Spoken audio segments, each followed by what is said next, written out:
أعوذ بالله من الشيطان الرجيم.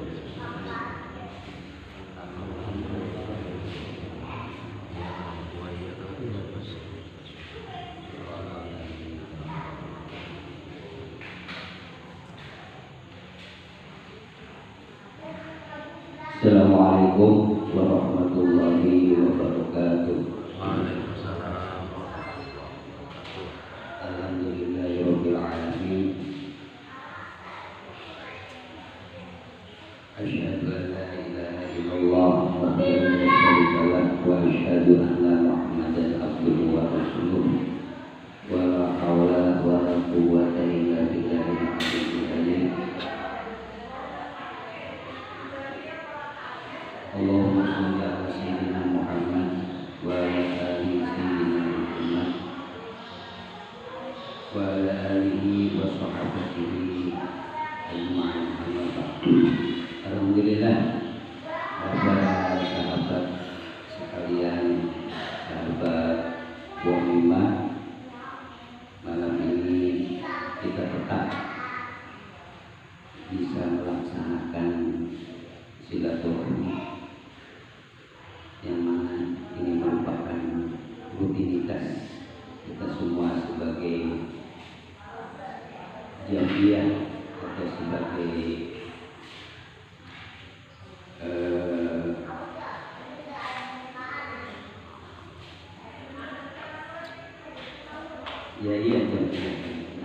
kumpulan dalam pembacaan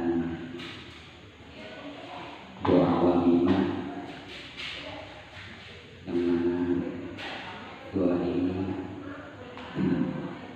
diharapkan supaya tetap jalankan rutinitasnya, yang mana pesan dari guru kita insyaallah ini akan memberi berkah kepada kita semua. Amin. Baiklah para sahabat Muhammad sekalian, seperti biasa sebelum kita membacakan doa wamimah, kita awali dulu dengan sedikit penguraian hikmah yang mana sangat perlu kita ketahui untuk menjadi hikmah tersebut menjadi melekat pada diri kita, agar kita menjadi pribadi yang seperti yang diinginkan oleh guru kita, yaitu sebagai pribadi muslim yang kuat, atau gimana ya, gitu kan ya, gimana muslim yang mempunyai kepribadian yang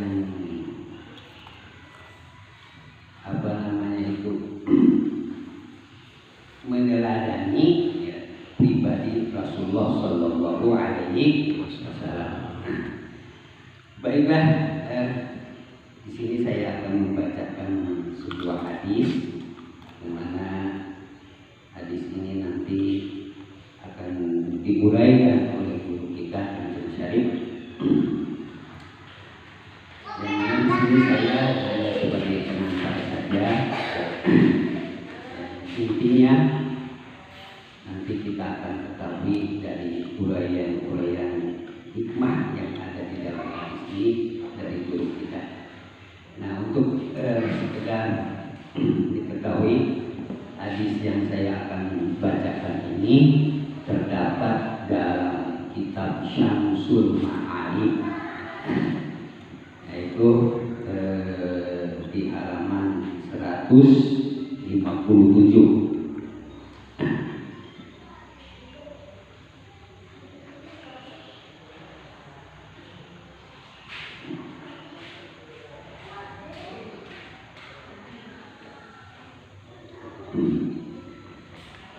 Bismillahirrahmanirrahim. Wa qala alaihi salam, wa qala alaihi salatu wassalam. Nabi alaihi salatu wassalam telah mengatakan, as-sumtu yurisu ma'rifatallahi wal uzlatu turisu ma'rifatad dunya wal ju'u yurisu ma'rifatad syaitan wasyaharu yurisu ma'rifatan nafsi. Yang artinya kira-kira begini. Asuntu, diam itu mewariskan ma'rifatullah. Wal uzlatu, dan uzlah atau apa, mengasingkan diri, itu ma'rifatul dunia akan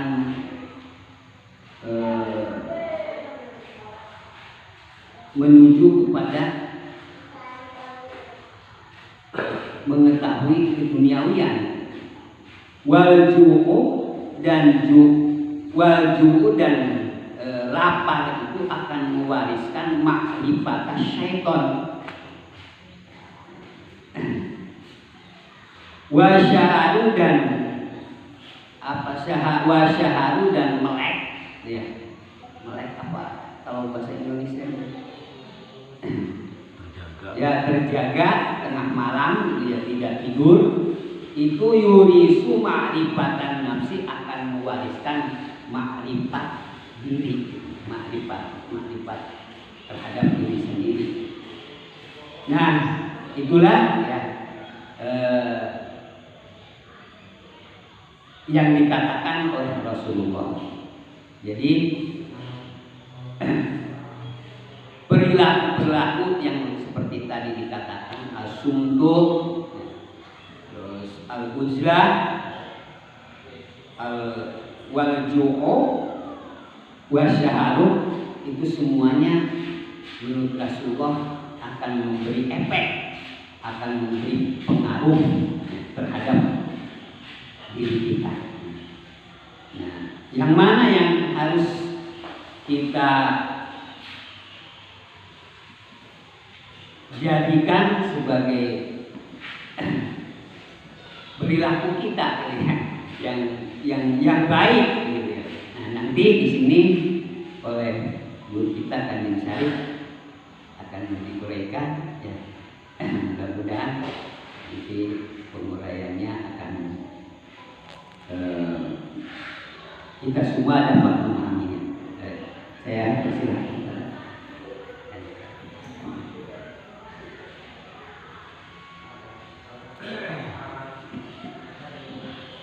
Assalamualaikum warahmatullahi wabarakatuh.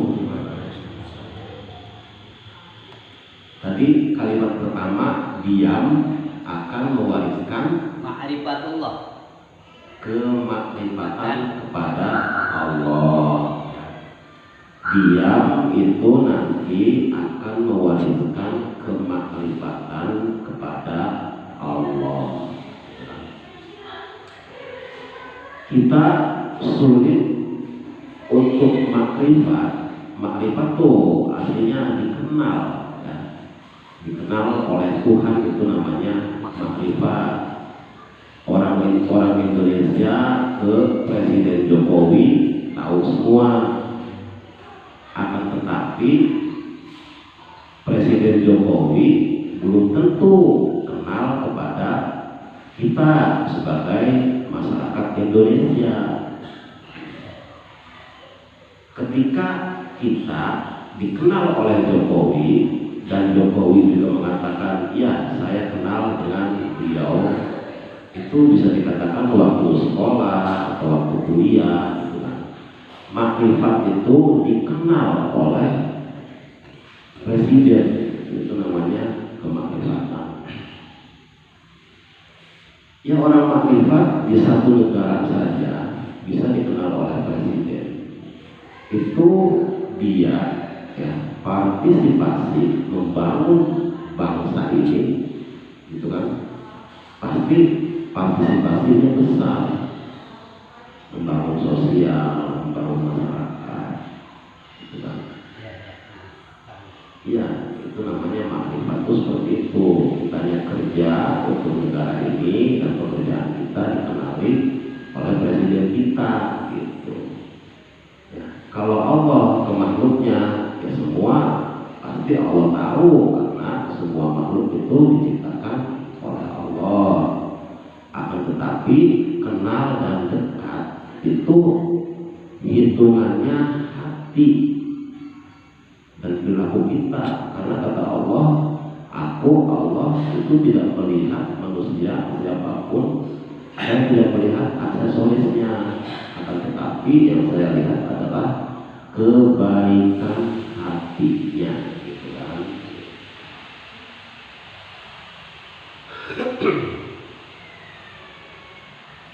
Ini tadi ya kalimatnya diam itu akan mewariskan makrifatullah.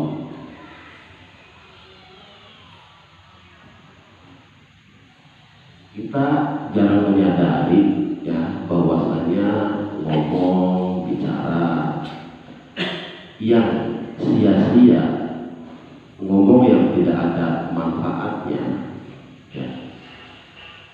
Kita di dunia banyak ngomong sekali, tapi omongan-omongan yang tidak ada manfaatnya. Bagaimana Allah akan berbicara kepada diri kamu sementara kamunya sibuk dengan ngomong-ngomong yang tidak penting? Iya. Tuh. Maksudnya itu ya. Iya. Nah, begini. Nanti di yaumil akhir ya, setelah bumi ini ditutup dan kita ada hisab dengan Tuhan, itu rata-rata yang memberatkan dosa kita itu rata-rata dari kalam-kalam, dari omongan-omongan yang tidak penting itu.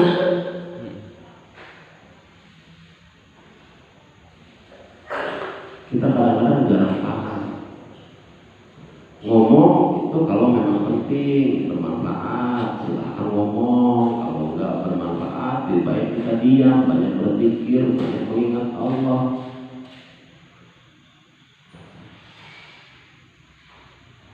Jadi artinya diam itu mengingat Allah bagaimana? Ya diam, umpamanya diam ya di akal kita. Kita diam, umpamanya Mang Hendi lagi diam, itu akalnya gerak. Ya, Mang Hendi mau masang tenda hari ini jam sekian, jam sekian, jam sekian. Setelah itu Mang Hendi pergi ke sawah. Habis dari sawah ada jom pasang tenda lagi. Secara fisik kita melihat Mang Hendi diam, akan tetapi akalnya bergerak. Nah, nanti diam yang dimaksudkan oleh Allah adalah Mang Hendi berpikir bagaimana caranya mendapatkan uang, dan setelah uang itu di kantong, ya, nanti akan berbagi dengan orang di sekelilingnya. Nah, ketika ada kalimat berbagi, berarti Mang Hendi diam berpikir ya, dan diamnya untuk Allah. Nah, itu namanya diam yang menuju makrifatullah. Fisik bergerak, setelah akal, seumpamanya ada dari tetangganya Mang Hendi nanti masang taluknya di rumah si A gitu kan. Nah, jasad bergerak gitu kan. Nah, gerak juga di sana ya geraknya untuk Allah. Jadi diamnya, geraknya itu untuk Tuhan. Ketika ya di ending akhirnya rezeki yang diberikan oleh Allahnya berbagi dengan orang lain.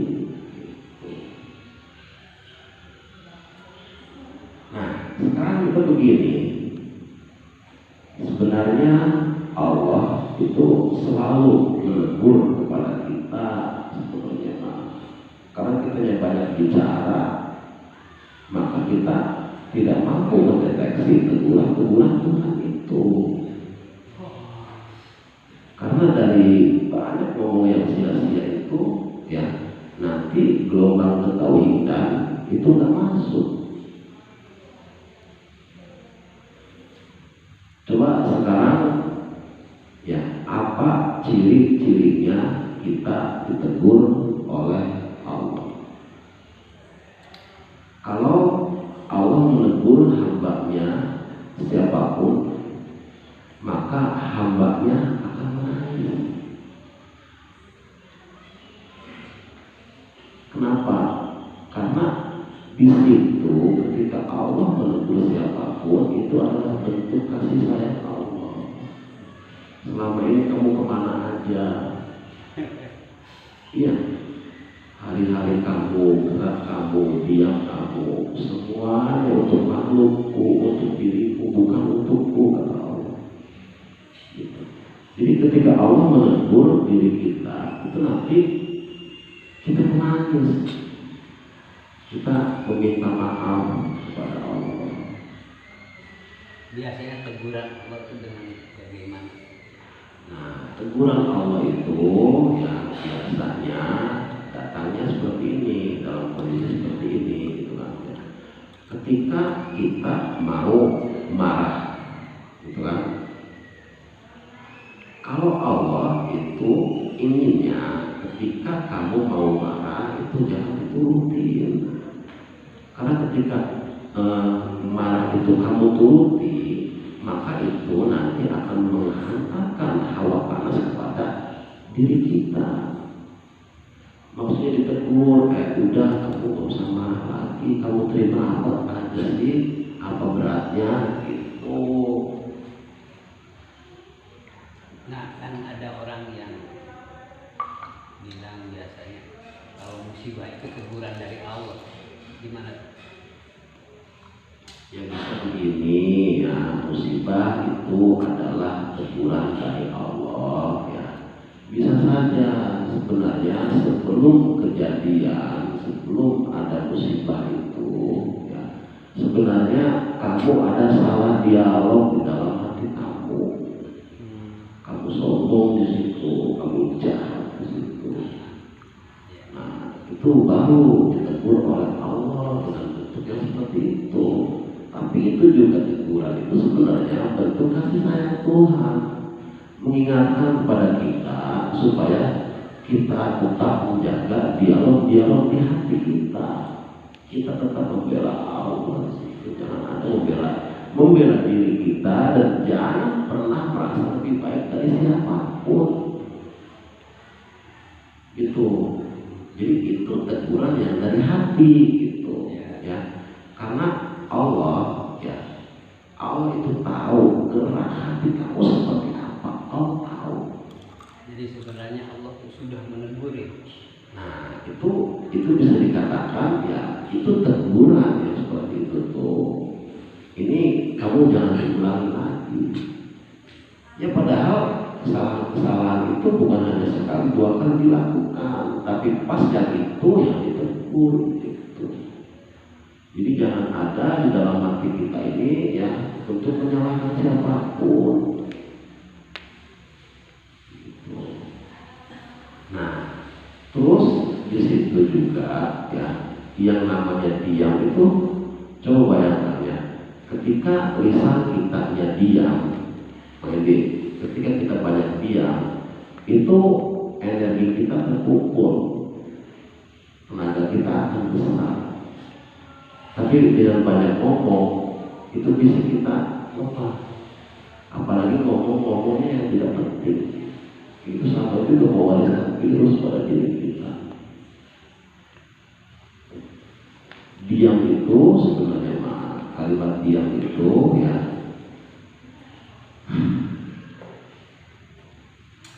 diam di situ sebenarnya ya dengan terus berkomunikasi intensif dengan Tuhan kita sebenarnya.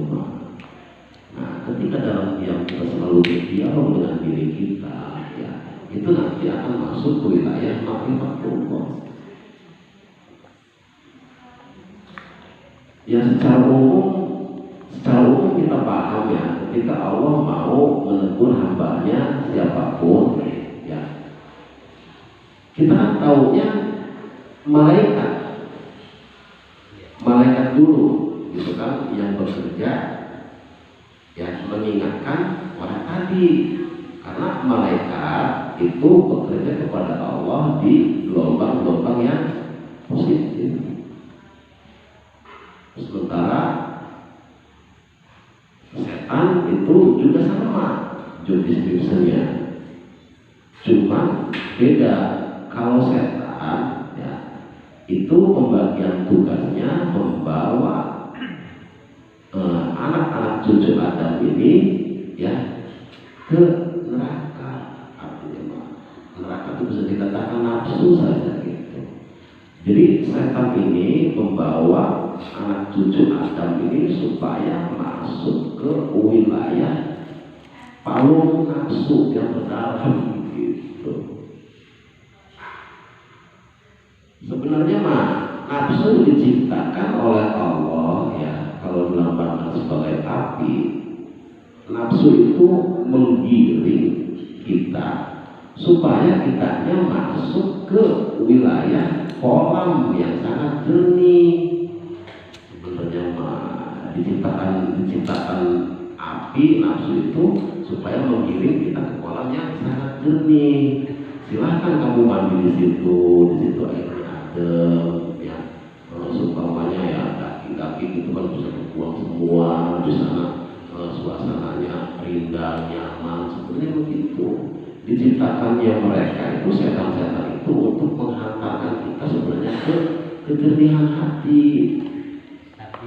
Akan tetapi kitanya sendiri yang menolak, kitanya masuk ke wilayah apinya itu.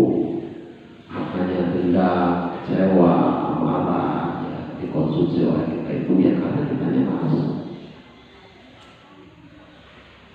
Bukannya lari ya? Iya, bukannya lari, ada api itu malah masuk.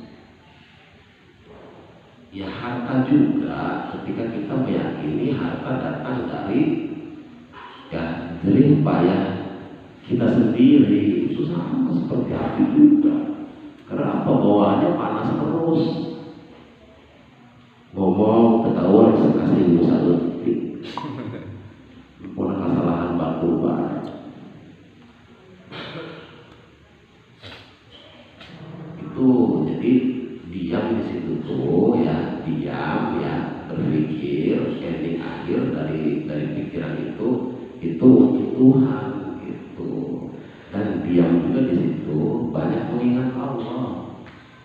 Nanti berdoa itu bekerja itu sama dengan doa, memanggil nama Allah itu sama dengan doa gitu. Jadi diam itu kita isi dengan memanggil nama Tuhan. Nah, baru nanti akan mampu menghantarkan kita ke ma'rifatullah. Terus yang kedua apa, Pak? Yang kedua itu al-uzlatu turisud dunya. Uzlah itu turisu ma'rifatan dunia. Uzlah itu mengasihi. Enggak. Artinya uzlah kan mengasihkan diri gitu ya. Mewariskan kepada ma'rifatud dunia. Oh, uzlah itu mewariskan kepada ma'rifatud dunia. Artinya begini, ya.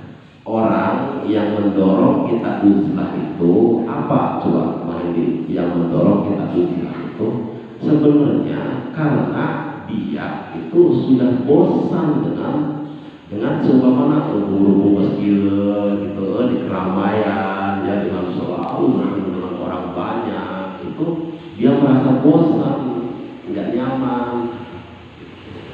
Awalnya seperti itu dulu, kejiwaan kita tuh seperti itu dulu. Ada ketidaknyamanan ketika bertemu dengan orang banyak gitu. Nah, kaitan antara ujlah dengan makrifat dunia, ya, kaitan antara ujlah dengan makrifat dunia begini.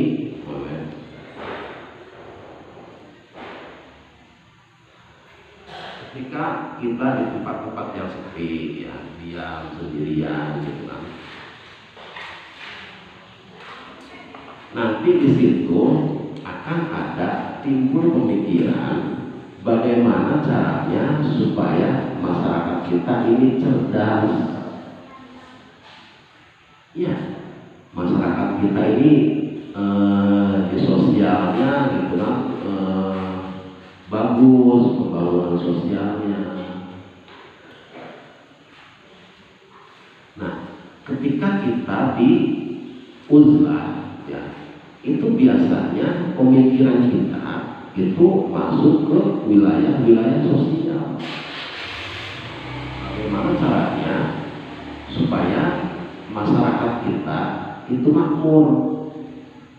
Makanya kaitannya dengan dunia itu seperti itu, diam, berpikir, ini bagaimana caranya supaya masyarakat kita cerdas, lingkungan kita bersih, ya, orang-orang ada kesadaran untuk saling seumpamanya supaya lingkungan ini, iya, supaya lingkungan ini terjaga, gitu kan. Di sana ada bagaimana seumpamanya membentuk masyarakat supaya sadar bahwasanya memberikan kemanfaatan kepada siapapun itu adalah sangat penting sekali. Gitu. Bagaimana supaya di masyarakat ini jangan ada pertengkaran, gitu. Nah, biasanya orang yang uzlah itu ya akalnya ke sana. Buya pernah bilang kan, orang hebat itu yang keluar dari hutan, bukan dari Iya, ini seperti itu ya. kalimatnya seperti itu. Jadi orang yang hebat itu adalah orang yang keluar dari tempat pertapaan, bukan dari diskotik. Ya, artinya mah ketika di tempat pertapaan juga sebenarnya mah dia fokus dengan zikirnya. Tidak ada pun supaya tidak ada satu detik yang terbuang selain daripada mengingat Allah itu. Nah, setelah itu timbul bagaimana caranya masyarakat ini menjadi makmur. Gitu. Untuk awal uzlah itu pengokohan, jadi kita di situ di apa namanya dikembali dulu, di kawasan dibuka, ya. Setelah kokoh, nah baru nanti menjadi tokoh masyarakat, gitu. Nanti omongnya didengarkan sama orang, gitu kan. Ada orang yang semuanya punya permasalahan apa aja nanti bertanya ke beliau, ngomongnya santun, ya. Yang keluar itu bentuk nasihat. Banyak orang yang membutuhkannya, gitu. Itu hasil daripada uzlah. Makanya kaitan antara uzlah dengan dunia itu seperti itu, gitu. Setelah di uzlah itu kokoh, ya baru dia membenahi masyarakatnya, gitu. Maksudnya untuk membenahi. Iya, untuk membenahi masyarakat. Terus yang ketiga apa? Yang ketiga itu wal ju'u yurisu ma'rifata syaiton. Wal ju'u lapar akan mewariskan pada makrifat syaiton. Maksudnya begini, kata teh makrifat syaiton kecil gini ya. Ketika seumpamanya di masyarakat kita ya, anak yatimnya, jongkoknya, ya, dalam keadaan lapar, ya, artinya yang dalam keadaan lapar tuh, artinya kenapa ada lapar itu? Karena orang kaya di sekitarnya, ya, rezekinya hanya dimakan sendiri saja. Lapar itu datang ke arah situ. Nah, nanti kenapa lapar ini masuk ke wilayah ma'rifatus syaiton? Bisa saja seumpamanya anak muda baru punya anak satu atau dua, anaknya anaknya nggak makan, istrinya nggak makan, gitu kan? Ya bisa saja dia membegal motor di jalan. Ya, Bisa. Pak. Betul, ya. Iya, bisa saja umpamanya anak muda yang masih bawah umur gitu ya, 10 tahun, 12 tahun, 15 tahun, karena di masyarakatnya lapar, ya bisa saja dia jadi anak pang di jalanan, minta-minta gitu kan, demi apa? Untuk membela perutnya itu. Maksudnya ke sana makrifat setan itu gitu. Terus bisa saja juga perempuan di desa kita ya, ketika dianya untuk makan saja sulit ya, untuk seumpamanya memberi nafkah anak-anaknya sulit, ya bisa saja perempuan itu maju gitu. Jadi jarak seumpamanya lapar dengan makrifat setan itu seperti itu. Ketika kita dalam keadaan lapar, kita mencari rezekinya membabi buta. Apa saja yang penting ya bisa makan gitu. Seperti itu. Makanya ini sebenarnya kewajiban ya orang-orang kaya di sekitar kita. Jadi kalau kata orang Sunda mah jangan ulah sebut sorangan wae. Ya, ulah sebut sorangan wae itu jangan hanya kenyang sendiri. Karena kita harus menyadari ya, rezeki yang diberikan oleh Allah kepada kita itu ada mereka, fakir, miskin, jompo, itu semuanya bukan rezeki kita, ada mereka dititipkan oleh Allah. Makanya orang yang kaya itu diberi tugas oleh Allah untuk berbagi dengan orang-orang yang ada di sekitarnya gitu. Terus yang keempat terakhir, Yang keempat itu as-saharu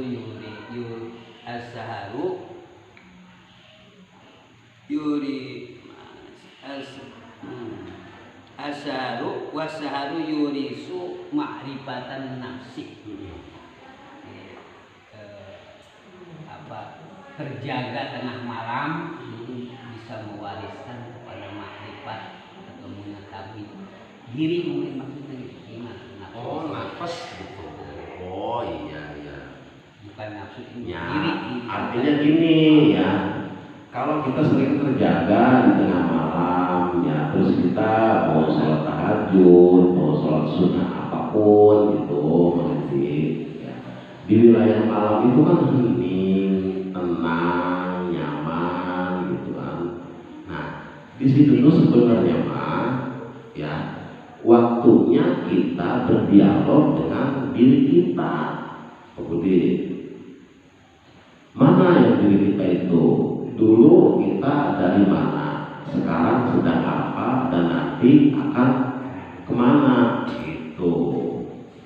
Gitu Muhammad. Jadi sepertiga malam itu ya difungsikan untuk berdialog dengan diri kita sendiri. Biasanya kalau kita sedang sendirian ya, dialog kita itu akan jujur, kita bisa jujur dengan diri kita sendiri ketika kita sendirian gitu. Tapi ketika di banyak orang itu sulit untuk bisa jujur.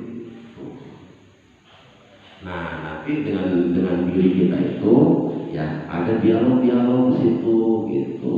Nanti kata Allah mungkin bisa saja ya melalui malaikat, kamu sudah singgah di bumiku sekian puluh tahun. Torehan tinta emas mana yang telah kau berikan untuk aku, gitu kan? Dari dulu sampai sekarang, ya seumpamanya kamu monoton gitu kan, nggak ada. Nah itu sebenarnya mah. Nah setelah ada dialog seperti itu, baru saya akan belajar banyak bermanfaat untuk orang lain, karena itu yang Allah senang. Itu akan belajar menebarkan kemanfaatan untuk orang lain ya. Lidah kitanya seumpamanya akan menjaga lisan kita supaya jangan keluar kalimat-kalimat yang kotor gitu kan. Istri kitanya seumpamanya dididik supaya dia bisa mencintai Allah. anak-anaknya, terus seumpamanya kita masukkan ke pendidikan yang nanti anak-anak kita akan cerdas gitu. Jadi di 4 itu tuh seperti itu gitu. Kalau dimaknai seperti itu, insya Allah kita paham dan kita nanti akan mudah untuk mempraktekkan di kehidupan kita sehari-hari. Kiranya cukup sekian saja dari saya. Nanti ditutup dengan doa oleh Ustaz Mehmet.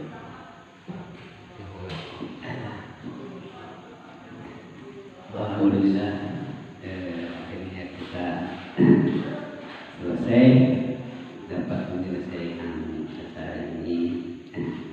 Demikianlah penguraian yang telah disampaikan oleh guru kita dari hadis yang saya bacakan tadi. Jadi sekalipun ini adalah merupakan diambil dari kitab Syamsul Ma'arif, tapi kan kitab Syamsul Ma'arif ini ya, kitab sudah banyak dikenal ya hikmah-hikmah, tapi di sini yang memang hikmahnya seperti itu tadi sudah disampaikan oleh Kanjeng Syarif. Jadi mudah-mudahan apa yang telah disampaikan hikmah-hikmahnya itu bisa kita terapkan dalam diri kita sehari-hari. Amin. Baiklah, untuk mengakhiri acara ini kita bersama-sama berdoa. Bismillahirrahmanirrahim. Amin. Alhamdulillahirabbil alamin. Hamdan syakirin hamdan na'imin hamdan yu'affi ni'amahu wa yukafi mazidah. Allahumma adzal fadlahu wa adzal karamil amin fatafadhal alaina wa aqimna bi al-afwi wal maghfirah wa rahmati wa salamati wa ridha wa siyadati wal izzati wal barakati wal istiqamah wal majdi wa siddi jamil wa khatimati sa'adati wa husnul khatimati wal aqibah wa sihhati wal afiyah wa ridha wa batinan fid dunya wal akhirah. Rabbana auzina an naskura ni'mataka alaina wa ala walidayna waj'alna bi rahmatika min ibadika sholihin. Rabbana atina fid dunya hasanah wa fil akhirati hasanah wa qina adzabannar. Wa sallallahu ala sayyidina Muhammadin wa ala alihi wa sahbihi wa sahabatihi ajma'in. Subhana rabbika rabbil izzati amma yasifun wa salamun alal mursalin walhamdulillahi rabbil alamin. Wassalamualaikum